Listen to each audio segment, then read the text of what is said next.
In a previous video, I reviewed Korean Air's business class or prestige class on a flight from Los Angeles to Seoul. I rated the flight in various categories as you see here. I returned from Seoul to LAX on the same type of plane in prestige class. Much of the experience was the same, but there was enough difference to make me want to review this flight and change some of my ratings, as well as add some additional information on the Korean Air Lounge in Seoul. So here I go. I used Korean Air Lounge for about 2 hours prior to my flight. It is quite a spacious lounge with different types of comfortable seating, all with charging outlets nearby. The food was pretty good, with quite a few entree selections, salads, and desserts. They had a self-service drink station that had a plethora of options. It was a nice place to relax before my flight. The boarding process was simple, with the prestige class called first. When you enter the plane, the prestige class cabins feel very open and spacious. The seats are in a 2-2-2 configuration.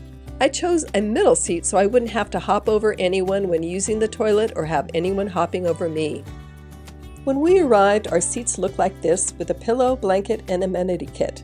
There was plenty of overhead bin space, but the middle section bins are higher than normal. But unlike on other airlines, the flight attendants were available to assist you in getting your bag up. There was an opening on the floor in front of your seat where you could put a personal bag, but you couldn't store anything there during takeoff and landing. The seat had a center console with an opening on the side for your headphones.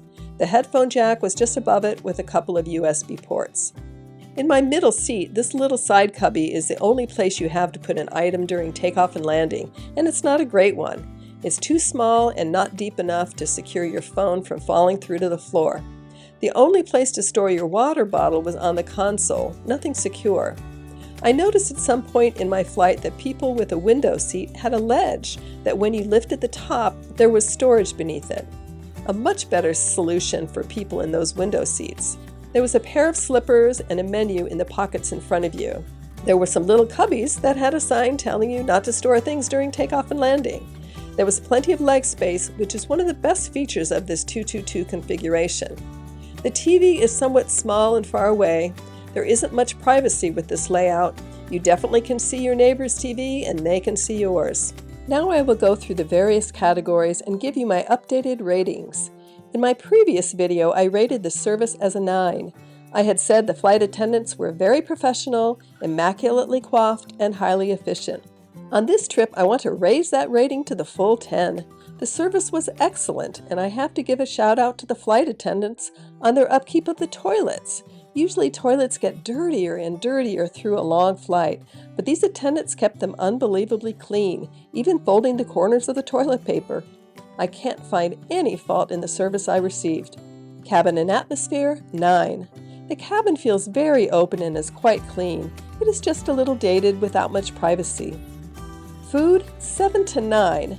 On the way out, I rated the food 7. The flight attendant had encouraged me to order the Western entree, which was beef and potatoes. It was quite heavy, and everything tasted microwaved to me. This time, I ordered the Korean entree of bibimbap. It was one of the best meals I've had on a plane. The vegetables were not overcooked, and the entire entree was tasty and light. The breakfast was also excellent.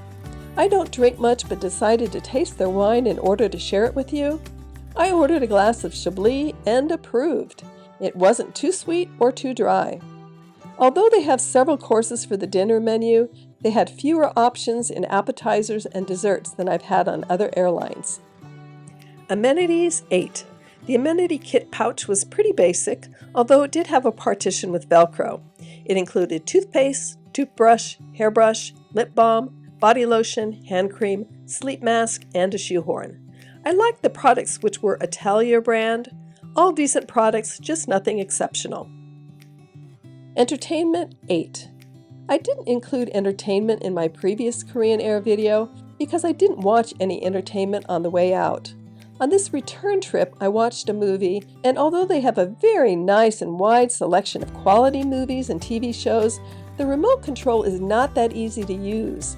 If you are tall, then you could probably navigate by leaning forward and using the touchscreen.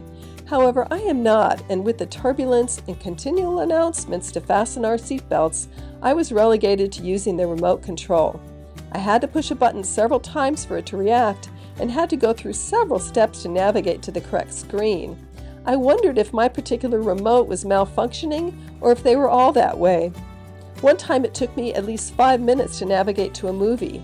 So although they had a wide range of great entertainment selections, the remote control is just a little dated and wonky. Seat 3. Now let's go into detail about the seat. One of the advantages of this layout is that the seats are wider and your feet aren't reduced to a small triangle when sleeping. The controls for the seat were easy to operate. However, the seat did not extend to a fully flat bed. It was tilted down towards your feet. There was a little flap at the bottom that you could flip up so you didn't slide off the bed. If you wanted to hang your feet over the end, your legs had to rest on this hard flap. The seat or bed was in 4 sections, which created bumps. Also, the cushions weren't very cushy. I didn't sleep at all on this flight, but I think that had more to do with the turbulence, which was quite severe, and the timing of the flight. They turned the lights out at 6 p.m. Korean time, so I wasn't tired until the time they served breakfast. Now, many people seem to sleep fine, but I found the bed to be very uncomfortable. If you are a back sleeper, you will probably fare better. But I've had much more comfortable seats on both Delta and LATAM Airlines that have the same 222 configuration. Website, app, and problem solving. 1. I had problems with my flight to Seoul, but everything was on time for the return trip. However, I do think that Korean Air needs to make some changes to their website, app, and customer service. In these areas, I had nothing but difficulty. I flew 6 legs on Korean Air during my month-long trip to Japan and Korea. LAX to Seoul, Seoul to Tokyo, Osaka to Seoul, Busan to Jeju, Jeju to Seoul, and Seoul to LAX. When the flights were booked, they were supposed to credit mileage to my Delta Airlines account, which is an affiliated airline. This did not happen. I discovered later that when you check in for your flight, there is an inconspicuous drop-down menu that defaults to the mileage going to Korean Air. So I learned halfway through my trip that I needed to speak with an agent when checking in to make sure my flight credits went to Delta. I tried to resolve this problem on their website with no success. I always advise travelers to download the airline's app in order to be apprised of any flight changes or cancellations. However, when I had a flight delay on my way to Korea that caused issues with my connecting flight, the app was much more of a hindrance than a help. Every time I used the website or app, it was a struggle to find simple information. Here is an example. I just got on their website to pull up information on my past reservations. It took me some time to find where it was listed, but when I finally found it and clicked on it, it shows no past reservations. This is typical of what I went through every time I tried to retrieve a reservation. I opened a SkyPass account in order to store all the flight info, but it never stored it, even after I manually inputted the information. Then, as noted in my previous video, when I did have a flight delay that caused me to miss a connection in Seoul, it took me hours of phone calls to get the problem rectified. So I'm very soured on their customer service. If Korean Airlines could give you choices to rebook on their app or website if there is a problem with your reservation, and make their app and website more transparent and user-friendly, then I would be much more likely to fly them again. I will end on a positive note. 4 of the legs on this trip were in Korean Air economy class, and I have to say the legroom and service was much better than average. If you have flown Korean Air and have a different opinion, please share in the comment sections. If you'd like to follow more of my senior and solo travels, please like and subscribe. Cheers!